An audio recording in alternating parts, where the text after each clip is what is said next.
In the vast continent of Estmaria, for great races had coexisted for millennia in an uneasy balance of power and prejudice. Werewolves ruled the northern forests with their pack hierarchies and ancient traditions. Humans dominated the central plains with their cities and commerce. Vampires claimed the eastern mountains with their nocturnal courts and blood magic. And demons held sway over the southern wastelands, their power drawn from the very fabric of reality itself. Among the werewolves, the social order was rigid and unforgiving. Alphas commanded with absolute authority, their strength and dominance unquestioned. Betas served as the backbone of pack society, filling essential roles as warriors, healers, and craftsmen. And Omegas existed at the bottom of the hierarchy, valued only for their rare magical abilities and their biological role in continuing pack bloodlines. But even among Omegas, some were considered more precious than others. Those born with prophetic abilities or unusual magical gifts were treasured as living oracles, their visions guiding pack decisions and their power used to protect their communities. These exceptional Omegas lived lives of relative comfort and respect, though always under the watchful control of their alpha leaders. Lin was one of these rare individuals, born into the prestigious Moon Circle pack that had ruled the northern territories for over 3 centuries. From childhood, he had displayed an uncanny ability to see glimpses of the future in his dreams, visions that had saved his pack from countless disasters and guided them to numerous victories. His magical abilities were so pronounced that even the pack's alpha elders treated him with a degree of reverence that was almost unprecedented for someone of his rank. Despite his gifts, Lin remained humble and gentle, his nature more inclined toward healing and nurturing than the aggressive dominance that characterized most powerful werewolves. He was small for an Omega, with delicate features and silver-white hair that caught moonlight like spun silk. His eyes were an unusual shade of pale blue, almost silver, that seemed to glow with inner light when his prophetic abilities were active. The other members of his pack had always treated him with a mixture of respect and protective affection. His parents, both respected betas in the pack hierarchy, had raised him to understand his value while never letting it go to his head. His childhood had been as normal as any Omegas could be, filled with lessons in magic, politics, and the subtle arts of pack diplomacy. But everything changed when Lin turned 18 and his true nature as an Omega began to manifest fully. Along with the expected physical changes came something unprecedented: the activation of his mate bond senses. Most Omegas didn't develop their ability to sense their fated mate until their early 20s, but Lin's prophetic gifts seemed to accelerate the process. The dreams began almost immediately. Night after night, he would see flashes of a tall, dark-haired alpha with storm-gray eyes and a presence that commanded respect from everyone around him. In his visions, this mysterious figure would appear during moments of great important ceremonies, battles, political negotiations, always at the center of events that would shape the future of their people. At first, Lin dismissed these dreams as simply another manifestation of his prophetic abilities. But as weeks passed, the visions became more personal, more intimate. He would dream of standing beside the unknown alpha as an equal partner, of sharing quiet moments away from the pressures of leadership, of a bond so strong it could bridge any gap between them. It wasn't until he attended a gathering of the northern packs that Lin finally understood what his dreams meant. Among the assembled alpha leaders was Raycan, heir to the Northern Fang pack and widely regarded as one of the most promising young leaders of his generation. The moment Lin saw him, recognition hit like a physical blow. This was the alpha from his dreams, his fated mate, the other half of his soul. Raycan was everything an alpha should be: tall and broad-shouldered, with the kind of commanding presence that made other wolves instinctively defer to his authority. His dark hair was always perfectly groomed, and his storm-gray eyes missed nothing as they surveyed his surroundings. He carried himself with the confidence of someone who had never been challenged, never been denied anything he truly wanted. The attraction between them was immediate and overwhelming. Even across a crowded room, Lin could feel the pull of their destined bond, a connection that seemed to resonate in his very bones. When their eyes met for the first time, he saw recognition there as well, a flicker of something that might have been surprise or even pleasure.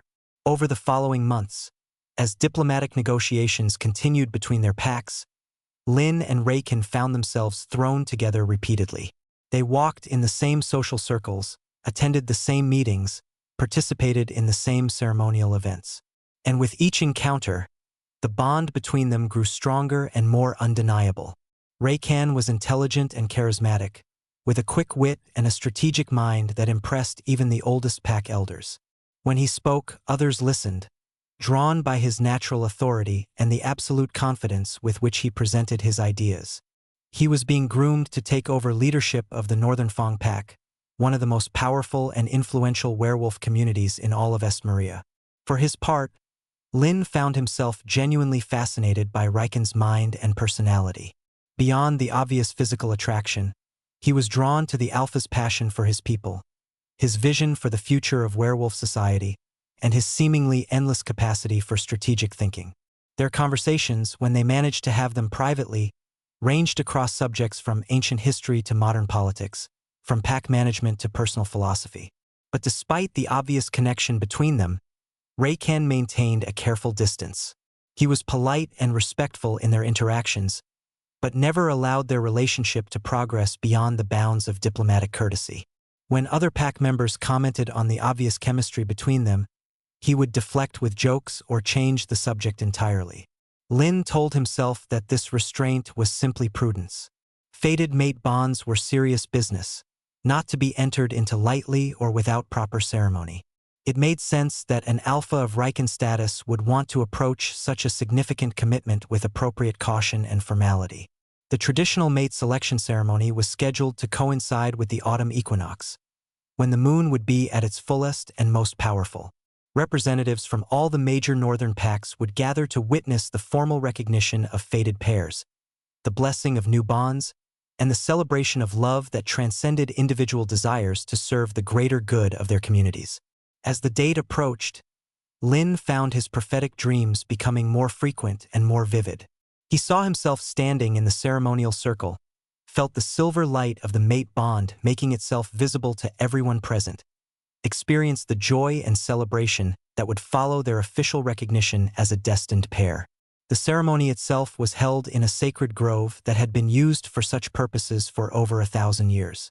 Ancient oak trees formed a natural amphitheater, their branches reaching toward the full moon that hung like a silver disk in the star-scattered sky. Ceremonial fires had been lit around the perimeter, their flames dancing in rhythm with the night wind. Lin wore traditional Omega ceremonial robes of pure white silk, embroidered with silver thread in patterns that represented his prophetic gifts and his pack lineage. Around his throat hung the collar of fate, a delicate silver chain that would grow warm and begin to glow when his destined mate drew near. As the ceremony began, he felt that familiar warmth spreading across his chest, his heart racing with anticipation and joy. The pack shamans began their ancient chants, calling upon the moon goddess to reveal the bonds written in starlight and shadow. One by one, fated pairs stepped forward as their connections manifested, silver threads of light connecting hearts across the grove. When Lin felt his collar begin to glow with inner light, he stepped forward confidently, following the pull of destiny toward the alpha who would complete him. The silver thread of their bond became visible to everyone present, stretching across the grove to where Raken stood among the assembled pack leaders.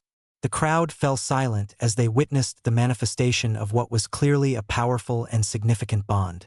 Whispers of excitement and approval rippled through the gathering as people recognized the potential political and magical implications of such a pairing. Lin approached Rakan with joy and hope shining in his silver eyes, his heart overflowing with love and anticipation for the life they would build together. This was the moment he had dreamed of, literally and figuratively, the moment when their destined bond would be officially recognized and celebrated. But instead of the acceptance and joy he expected to see in Riken's face, Lin found only cold calculation and barely concealed disgust. The alpha's storm-gray eyes held no warmth, no recognition of their connection, no acknowledgement of the love that Lin knew they both felt. "No," Raken said, his voice carrying clearly across the silent grove. His tone was calm, almost conversational, which somehow made his words even more devastating. "I will not bind myself to this." The silver thread connecting them pulsed with power, visible proof of their destined bond that no one could deny or ignore. Lin stared at him in shock and growing horror, unable to process what he was hearing. "But we're connected," Lin managed to say, his voice barely above a whisper. "You can feel it too, I know you can. The bond between us, it's real. It's destiny." "That's a problem with your body," Reiken replied coldly. "Not my choice." The words hit Lin like physical blows, each one more cruel than the last. Around them, the assembled packs watched in stunned silence as one of the most promising young alphas in werewolf society publicly rejected his fated mate. But Reiken wasn't finished with his humiliation. He stepped closer to Lin, using his superior height and alpha presence to loom over the smaller Omega in a display of dominance that made several observers shift uncomfortably. "Look at you," he said, his voice carrying just loud enough for everyone to hear.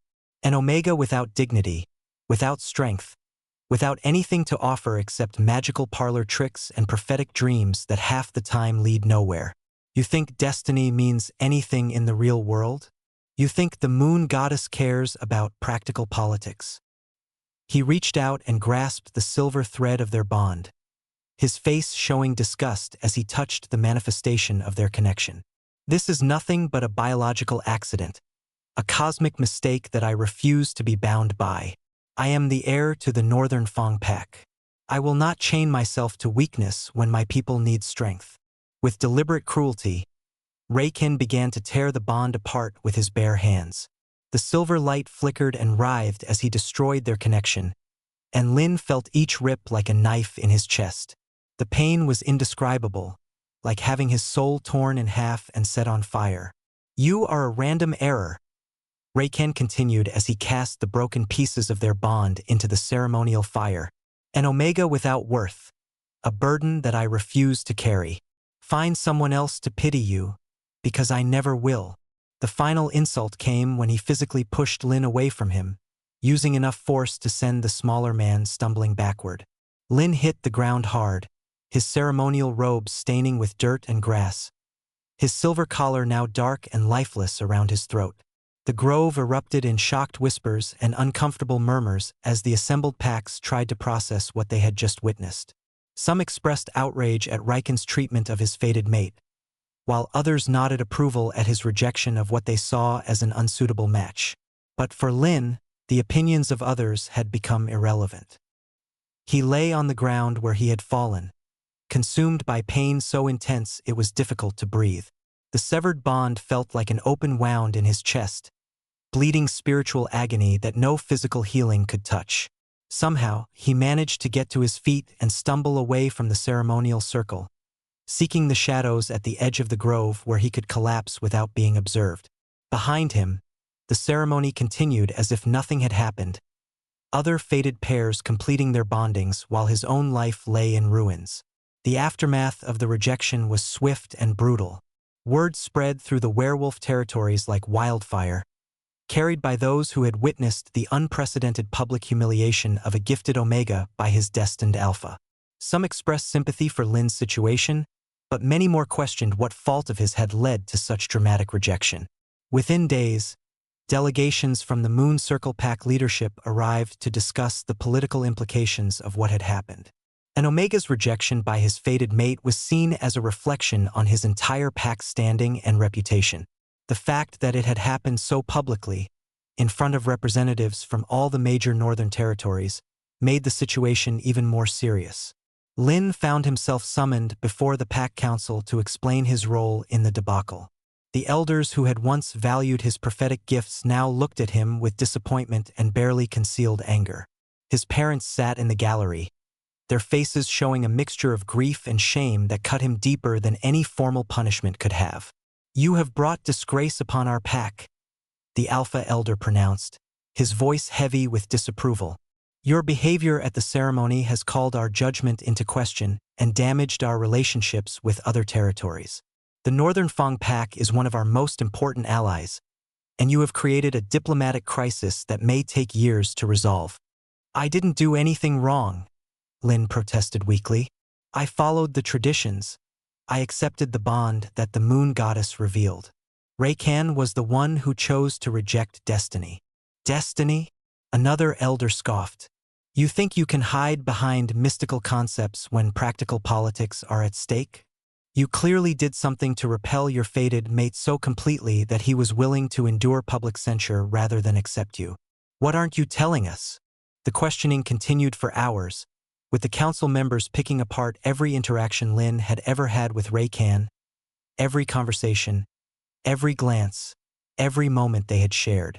They were looking for some explanation, some fault or failing on his part that would make sense of what had happened. But there was no explanation beyond the simple truth that Raycan had chosen personal ambition over destined love, politics over passion, calculated advantage over the pull of their fated bond. And that truth was too uncomfortable for the pack leadership to accept. In the end, they reached a decision that surprised no one who understood pack politics. Lin would be stripped of his rank and privileges, branded as a pack exile, and cast out into the wilderness to make his own way in the world. His prophetic gifts, once valued and treasured, were now seen as tainted by his disgrace. The branding ceremony was held at dawn, with minimal witnesses to reduce the shame to the pack itself. Lin was forced to kneel in the center of the pack's sacred circle, while the Alpha Elder pressed a red-hot iron against his left shoulder blade, marking him permanently as an exile and outcast. The pain of the brand was intense but brief, a sharp agony that paled in comparison to the emotional torture he had already endured. As the iron burned his flesh, he could hear his mother weeping in the background, but when he looked for her afterward, she had already gone. "You have until sunset to leave our territory," the Alpha Elder announced formally.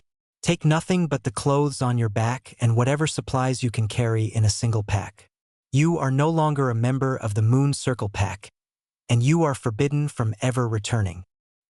His parents approached him as he prepared to leave, but their farewell was stiff and formal, colored by their own need to distance themselves from his disgrace.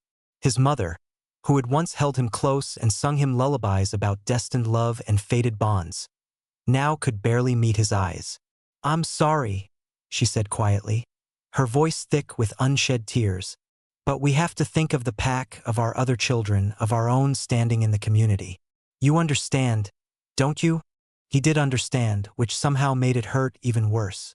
She was choosing social survival over maternal love, practical considerations over family bonds. It was a rational decision, but it left him feeling more alone than he had ever thought possible. As the sun began to set, Lin shouldered his small pack of supplies and walked away from the only home he had ever known. Behind him, the lights of the pack settlement glowed warm and welcoming, but they no longer held any comfort for him. Ahead lay the wasteland, a vast expanse of wild territory that existed between the established realms of the four great races. The wasteland was a dangerous place, filled with creatures that had been twisted by wild magic and outcasts from all the civilized territories. Few who entered it voluntarily ever returned, and those who did were often changed in fundamental ways by their experiences. It was a place where the normal rules of society held no power, where survival depended on strength, cunning, and more than a little luck. For the first few days, Lin managed to avoid the worst dangers by sticking to the edges of the territory, following animal paths and staying near sources of fresh water. His magical abilities helped him sense approaching threats and find safe places to rest, though the constant vigilance required was exhausting. But as he ventured deeper into the wasteland, seeking a place where he might be able to establish some kind of permanent shelter, his situation became increasingly desperate. His supplies ran low, his clothes became torn and dirty, and the psychological trauma of his rejection began to manifest in physical symptoms. The severed mate bond had left him vulnerable to emotional instability and physical weakness. Without the grounding presence of his destined partner, his omega physiology was struggling to maintain its normal balance. He found himself subject to mood swings, dizzy spells, and waves of nausea that made it difficult to keep food down. Worse still, his heat cycle, which should have been regulated by his bond with Raycan, began to manifest in erratic and dangerous ways. The hormonal chaos in his system triggered episodes of overwhelming need and vulnerability that left him helpless and exposed in a hostile environment. It was during one of these episodes, when he was barely conscious and burning with fever in a sheltered cave, that he was found by creatures that had been tracking him for days. They were human slavers who specialized in capturing supernatural beings for the illegal markets that thrived in the borderlands between territories. Lin was too weak to resist as they bound him with chains designed to suppress his magical abilities and loaded him into a wagon with other captured creatures. His fellow prisoners included a young vampire who had been caught feeding in human territory, a pair of demon blood halflings whose mixed heritage made them valuable to certain collectors, and several other werewolves who had been exiled from their own packs for various crimes. The journey to the slave markets took several days, during which Lin's condition continued to deteriorate. The stress of captivity combined with his untreated rejection trauma and irregular heat cycle left him in a state of near-constant physical and emotional agony. His captors showed him no mercy or consideration for his suffering. To them, he was simply merchandise to be delivered in saleable condition. They provided minimal food and water, no medical attention, and certainly no comfort for the psychological trauma he was experiencing. When they finally arrived at the underground markets that operated in the shadow of a large human city, Lin was barely conscious. The slavers had to carry him to the auction block, where he was displayed like a piece of exotic livestock for the entertainment of wealthy buyers. The auctioneer's voice seemed to come from very far away as he listed Lin's attributes for the assembled crowd. Young Omega werewolf, recently matured, with confirmed prophetic abilities. Fated mate bond recently severed, making him particularly responsive to new bonding attempts. Suitable for domestic service, magical assistance, or specialized entertainment. The bidding was spirited but brief, with most buyers showing interest in his magical abilities rather than his other potential uses. Lin was dimly aware of voices discussing his value, his potential, his various applications, but he felt too disconnected from his own body to care about the outcome. Then a different voice cut through the crowd, carrying an authority that made even the most arrogant buyers step back respectfully. 5,000 gold crowns. The amount was astronomical, far more than any other lot had commanded that day. The auctioneer's voice carried a note of awe as he announced the winning bid, and Lin felt himself being transferred to new ownership before he could fully process what was happening. His new owner was unlike anyone he had ever encountered. Tall and elegant, with features that seemed almost human until you looked more closely. His skin had a subtle bronze tone that seemed to shift in the torchlight, and his eyes were the color of molten gold, holding depths that suggested centuries of accumulated knowledge and power. This was Kale, and even in his weakened state, Lin could sense the immense magical power radiating from the being who had purchased him. He was a high demon, one of the ancient bloodlines that had ruled the southern territories since before recorded history. "Can you walk?" Kale asked as they left the auction house, his voice carrying an unusual quality like whispered promises of fire and shadow. "I think so," Lin managed to reply, though his legs felt like water beneath him. "Good. We have a long journey ahead of us." The trip to Kale's domain took them through magical portals that bypassed normal geography, stepping through doorways that connected distant locations across the continent. Each transition left Lin feeling more disoriented and sick, but Kale showed neither impatience nor particular concern for his distress. They traveled in silence for the most part, with the demon offering no explanations about their destination or Lin's intended role in his household. The few times Lin attempted to ask questions, Kale's responses were brief and uninformative, giving him no insight into what his future might hold. Their destination proved to be the ruins of Ismarian, an ancient castle that stood at the very edge of the wasteland, where the barriers between the physical world and the demon realms were thin. The structure itself was a marvel of architecture and magic, its black stone walls seeming to absorb light rather than reflect it, while its towers reached toward the sky like accusing fingers. Inside, the castle was both magnificent and alien. The corridors were lit by flames that cast no shadows. The walls were decorated with tapestries that depicted scenes from worlds that might or might not exist, and the very air hummed with barely contained magical energy. Lin's quarters were in a tower room that offered a view of the surrounding wasteland through windows that were clearly more than simple glass. The furnishings were comfortable but sparse, and there were no locks on the doors, though he suspected that magical barriers would prevent any unauthorized departure. "Your role here is simple," Kale explained as he showed Lin around his new accommodations. "You will serve as a conduit for ritual magic, using your Omega abilities to channel and focus power that I require for my work. In return, you will be provided with food, shelter, clothing, and protection from those who would harm you." "What kind of rituals?" Lin asked nervously. "Nothing that will damage you permanently," Kale replied, which was not as reassuring as it might have been. "Your prophetic abilities make you particularly valuable for divination magic, and your natural magical sensitivity will be useful for a variety of purposes." "And if I refuse?" Kale's golden eyes fixed on him with an intensity that made him shiver.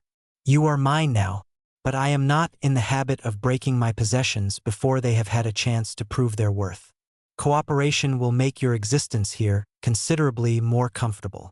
The first few weeks at Esmerian were a period of adjustment and recovery. Kale provided him with good food, clean clothes, and access to a library that contained thousands of volumes on subjects ranging from magical theory to ancient history. He was given tasks that were challenging but not overwhelming, translating texts and organizing research materials.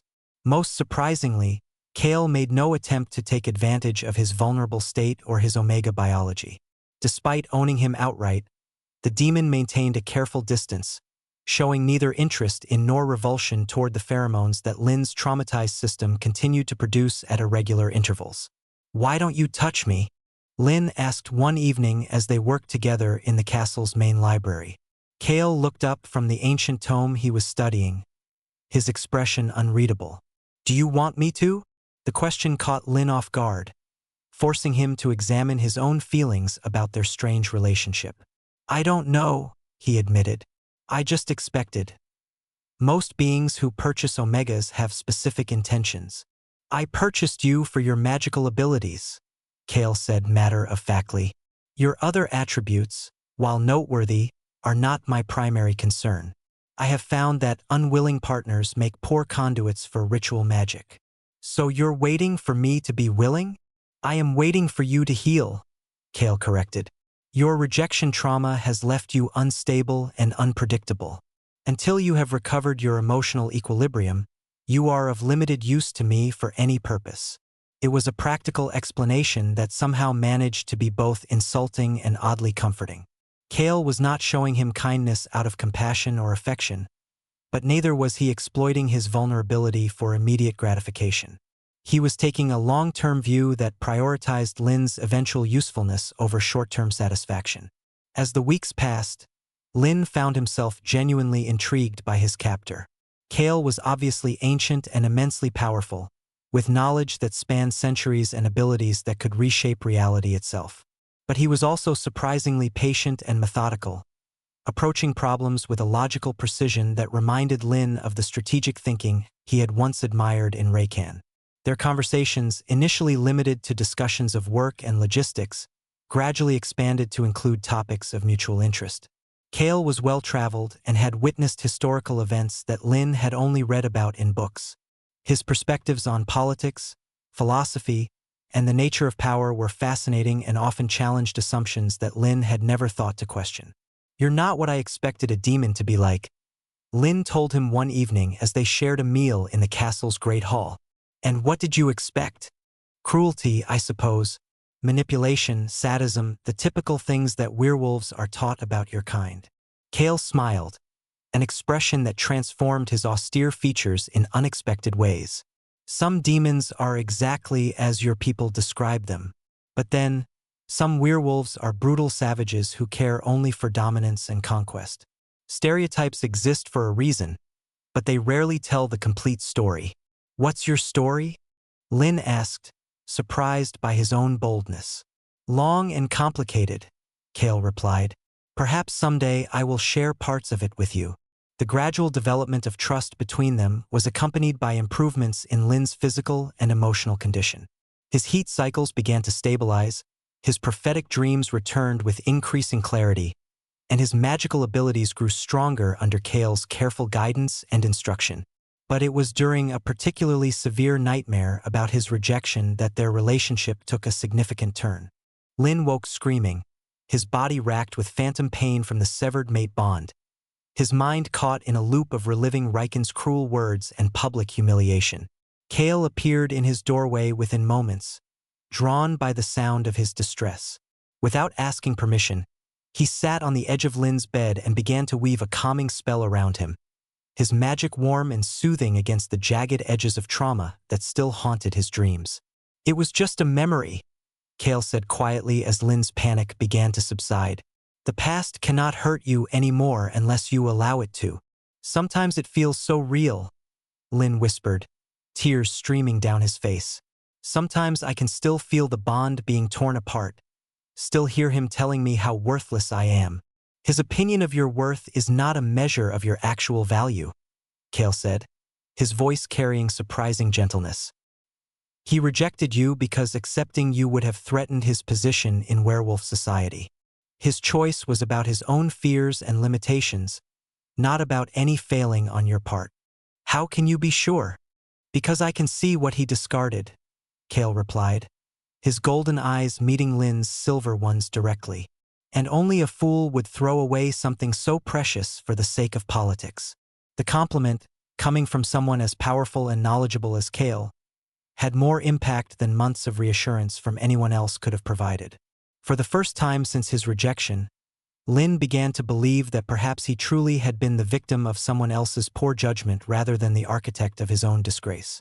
From that night forward, their relationship began to shift in subtle but significant ways. Kale continued to maintain appropriate boundaries, but his interactions with Lin became warmer and more personal. He began sharing stories of his own past, his travels, his experiences with other cultures and other forms of magic. Lin learned that Kale had been exiled from Demon Society centuries earlier for refusing to participate in a war that he believed would cause unnecessary suffering. He had chosen to make his home in the Borderlands, where he could pursue his magical research without interference from either demon politics or the prejudices of other races. "You understand what it's like," Lin said one evening as they worked together on a particularly complex translation project, "being cast out for refusing to compromise your principles." "There are similarities," Kale agreed. "Though I chose my exile while yours was forced upon you, the distinction matters." "Does it?" "Either way, we're both here, both alone, both making the best of circumstances we didn't plan for." "Are you alone?" Kale asked, his voice carrying an undertone that made Lin's heart skip a beat. "I thought I was," Lin replied carefully. "But lately, I'm not so sure." The moments stretched between them, heavy with unspoken possibilities and careful hope. Then Kale returned his attention to his work, but not before Lin caught a glimpse of something warm and interested in those golden eyes. It was around this time that they encountered Till, an event that would change both their lives in ways neither of them anticipated. Lin had been exploring the ruins that surrounded Asmarion, using his prophetic abilities to search for artifacts that might be useful in Kale's research, when he heard crying coming from a collapsed section of an ancient tower. Following the sound, he found a small creature trapped under fallen stones, too weak to free itself but still alive despite obvious injuries. At first glance, it looked like a young griffin, with the body of a great cat and the wings and head of an enormous bird of prey. But as Lin cleared away the debris, he realized that this was no ordinary griffin. The creature was small, barely larger than a house cat, with feathers that shifted color like oil on water and eyes that held far too much intelligence for a simple beast.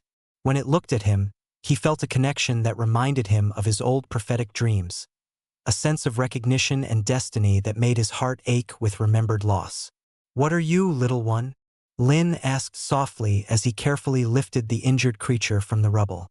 The griffin opened its beak and spoke in a voice like wind chimes, using words in the ancient demon tongue that Lin had been learning from Kale's books. "Hungry, scared, lost." This was no mere animal, but a sapient being capable of speech and complex thought. Lin gathered the small griffin carefully in his arms and carried it back to the castle, his mind racing with questions about where it had come from and how it had ended up trapped in the ruins. Kale's reaction to their unexpected guest was one of genuine surprise, followed quickly by intense interest. He examined the creature with magical senses, probing its nature and origins with the careful precision of a scholar encountering a rare and valuable specimen. "This is a shadow griffin," he announced after completing his examination. "They're thought to be extinct, hunted to death by treasure seekers who believed their feathers could grant invisibility." "Where did you find him?" "In the ruins to the east," Lin replied. "He was trapped under fallen stones, probably from the last storm we had. He's been there for days, maybe weeks. He's also bonded to you," Kale added, his tone carrying a note of amusement. "Shadow griffins choose their companions carefully, and once the bond is formed, it's permanent. Congratulations, you're now a parent." The word parent hit Lin with unexpected emotional force. He had never really thought about having a family of his own, especially not after the disaster of his fated mate rejection. But looking down at the small, injured creature in his arms, he felt a surge of protective love that was entirely new and utterly overwhelming. "Can we keep him?" he asked, then immediately felt foolish for seeking permission to care for a being that had already bonded to him. "I don't think you have a choice in the matter," Kale replied. "Shadow griffins are incredibly loyal once they've chosen someone, but they're also extremely dangerous to anyone who threatens their chosen person. Till has just made Esmerian considerably more secure." Till. "That's what he told me his name was," Kale said. "In the demon tongue, it means faithful guardian. It's a good name for a shadow griffin." Over the following weeks, as Till recovered from his injuries and began to explore his new home, Lin found himself taking on the role of caretaker and mentor with natural ease. The small griffin was intelligent and curious, eager to learn about the world around him and grateful for the safety and affection he found at Esmerian. Kale watched this development with obvious interest, noting how Lin's nurturing instincts brought out new facets of his personality. The Omega who had once been broken by rejection was proving to have remarkable resilience and capacity for love when given the opportunity to care for someone who needed him. "You're good with him," Kale observed one evening as they watched Till practice flying in the castle's great hall. "He makes it easy," Lin replied. "He's such a bright, curious little thing. He reminds me of what I used to hope my own children might be like, back when I thought I'd have a traditional mated life." "Who says you won't have children?" Kale asked. "Your rejection by one alpha doesn't mean you'll never find love or family." "I'm a branded exile," Lin pointed out. "Even if I could find someone willing to overlook my disgrace, I don't think I could trust anyone enough to be that vulnerable again." "Trust has to be earned," Kale said quietly. "But once it is, it can lead to connections deeper and more meaningful than anything predetermined by biology or fate." There was something in his tone that made Lin look at him more closely, searching those golden eyes for clues about what he might be thinking. But Kale's expression remained carefully neutral, giving away nothing of his inner thoughts. Their quiet life at Esmerian was disrupted when reports began reaching them of tensions escalating between the werewolf packs and the demon territories. Trade agreements were being cancelled, diplomatic relations were cooling, and there were rumors of military preparations on both sides of the border.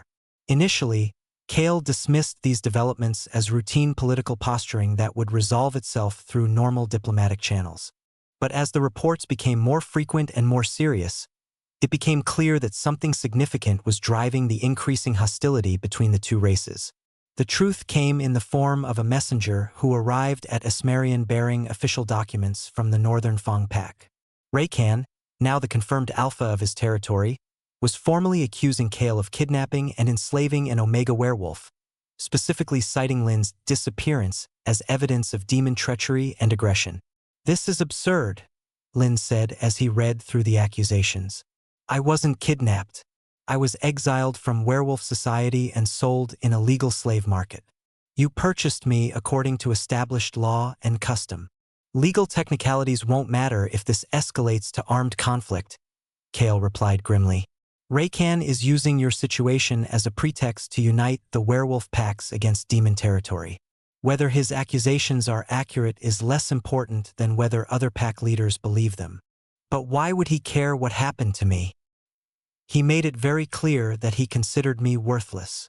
Because he's realized that rejecting his fated mate has left him unable to form other meaningful bonds, Kale explained. Alpha werewolves who refuse their destined partners often find themselves emotionally isolated and unable to connect with other potential mates. He's probably suffering from the same bond severance trauma that you experienced, but his pride won't let him admit it. So he's decided that it's easier to blame you for stealing me than to acknowledge that he made a terrible mistake? Exactly. And in the process, he's created a crisis that could lead to war between our peoples. The implications of this revelation were staggering. Lin's personal tragedy was being used to justify military action that could result in thousands of deaths and the destruction of relationships between races that had taken centuries to establish. I have to stop this, Lin said, his voice filled with determination. I have to go back and tell them the truth about what happened. Absolutely not, Kale replied immediately. You're a branded exile. Returning to werewolf territory would be signing your own death warrant, and it wouldn't resolve the political crisis. Raycan would simply claim that you were coerced or magically influenced to support my version of events. Then what do you suggest? That we sit here and let thousands of innocent people die because of my problems? Kale was quiet for a long moment, his golden eyes distant with thought. There is another option, he said finally. If you were to return not as a disgraced exile, but as an official representative of demon interests, with diplomatic immunity and magical protection, you might be able to negotiate a peaceful resolution. And how would that work? By making our relationship official, Kale said, his voice carefully neutral. If you were to become my bonded consort, you would have the legal standing to speak for demon interests in werewolf territory. You would be protected by ancient treaties that guarantee safe passage for diplomatic envoys. The word consort hung in the air between them, loaded with implications that neither of them had explicitly acknowledged until this moment. Lin felt his heart begin to race as he processed what Kale was suggesting. Are you proposing to me? He asked quietly.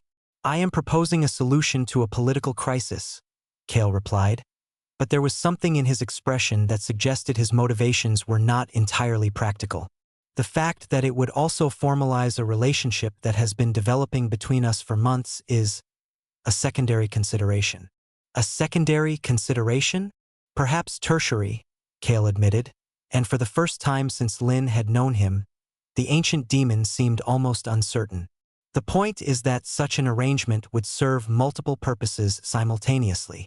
Lin stared at him, trying to process the flood of emotions that Kale's proposal had triggered. Fear, hope, desire, uncertainty, and something that might have been love all warred for dominance in his heart. What kind of bonding are you talking about? He asked.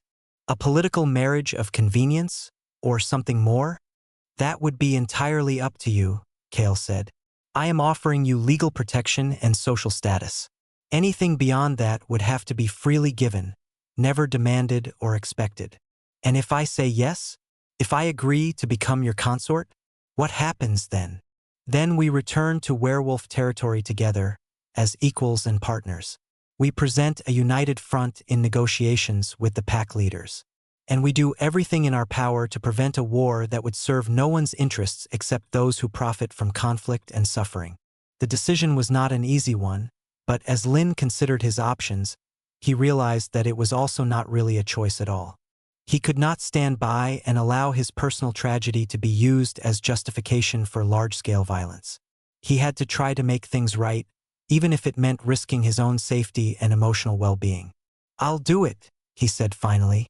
I'll become your consort and return with you to negotiate with the werewolf packs. Are you certain?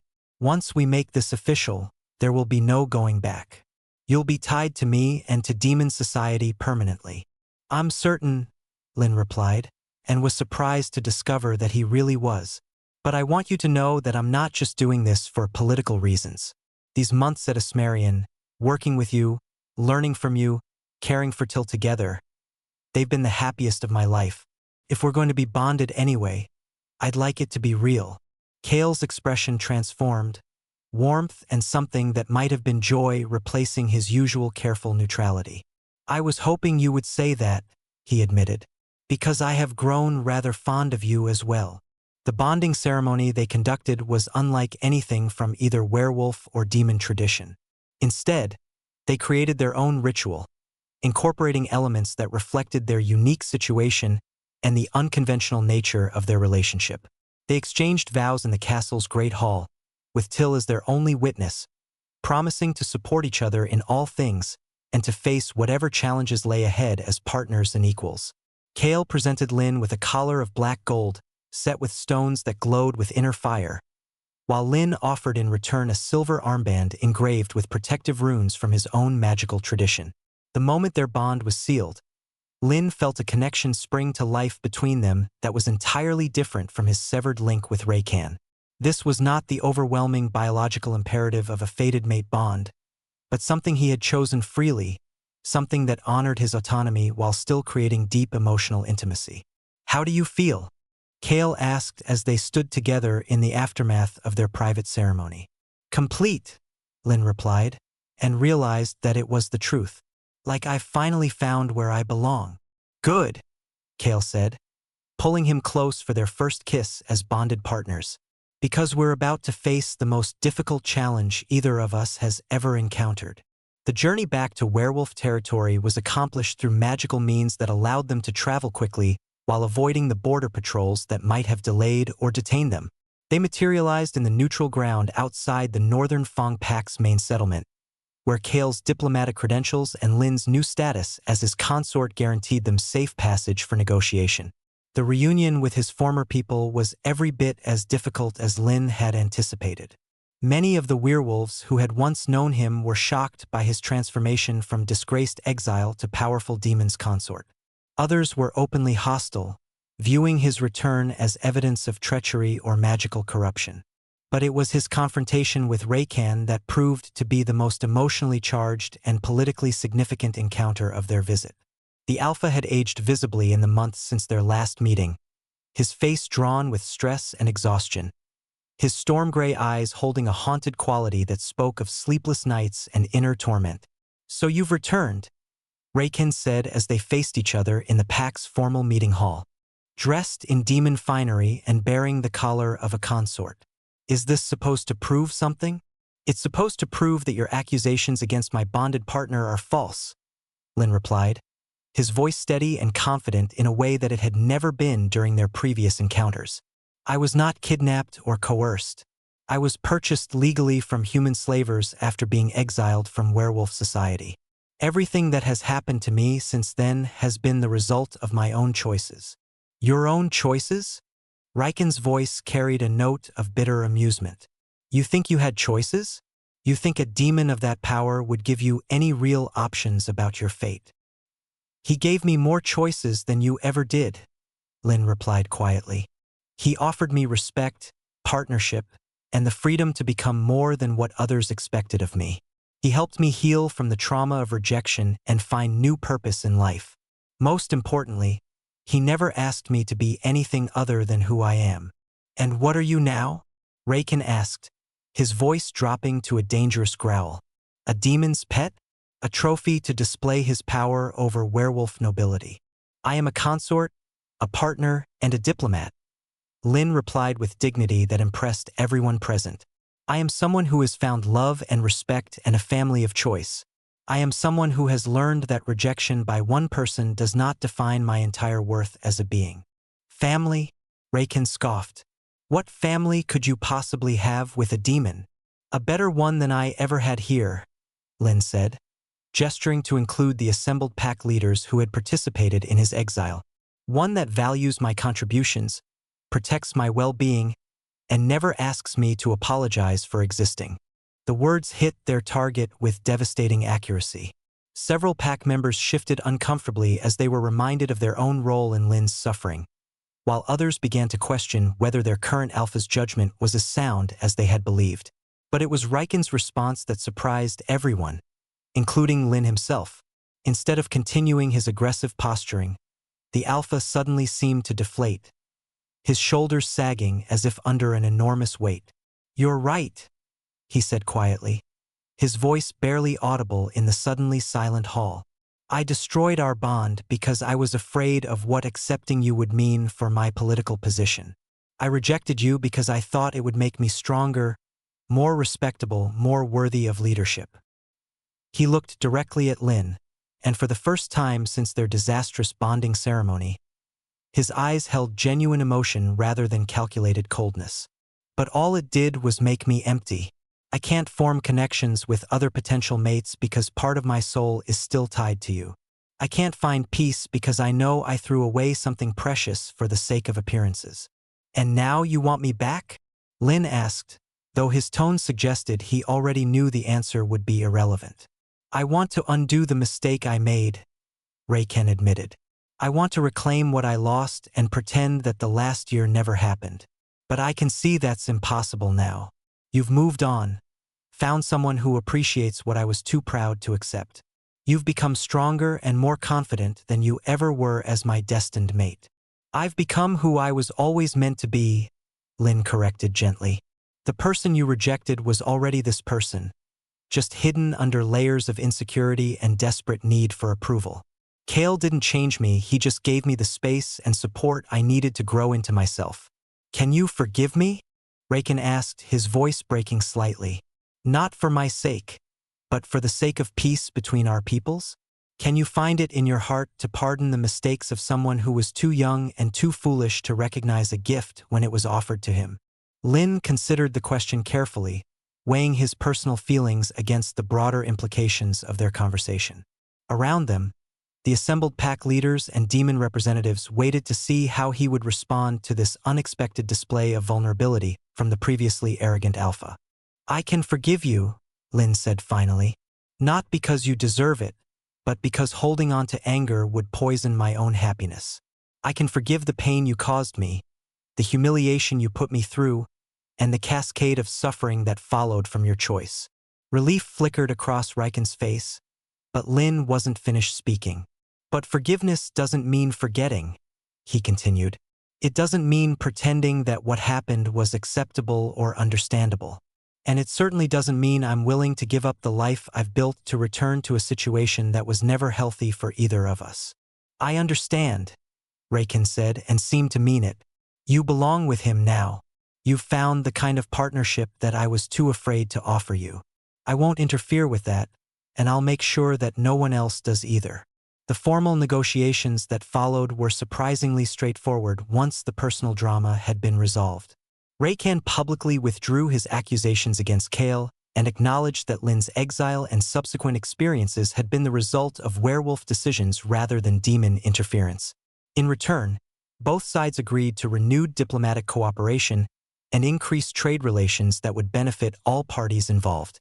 The threat of war receded as quickly as it had appeared, replaced by a cautious optimism about future possibilities for peaceful coexistence.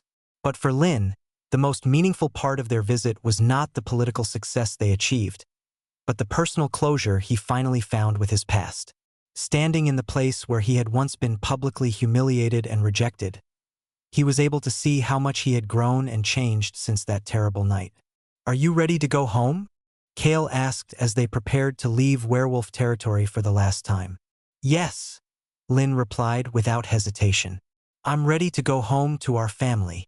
Their return to Asmarian was marked by joyful celebration as Till welcomed them back with elaborate aerial displays and excited chatter about everything that had happened in their absence. The small griffin had grown during their time away, his wings stronger and his coloring more vivid, but his devotion to his chosen family remained unchanged. Did everything work out like you hoped? Till asked as they settled back into their familiar routines. Better than I hoped, Lin replied, gathering the griffin into a warm embrace. We prevented a war, resolved some old problems, and came home to the people we love most. So we're really a family now? Officially and everything. Officially and everything, Kale confirmed, his golden eyes warm with affection as he watched his consort and their adopted son together. No one can ever question that again.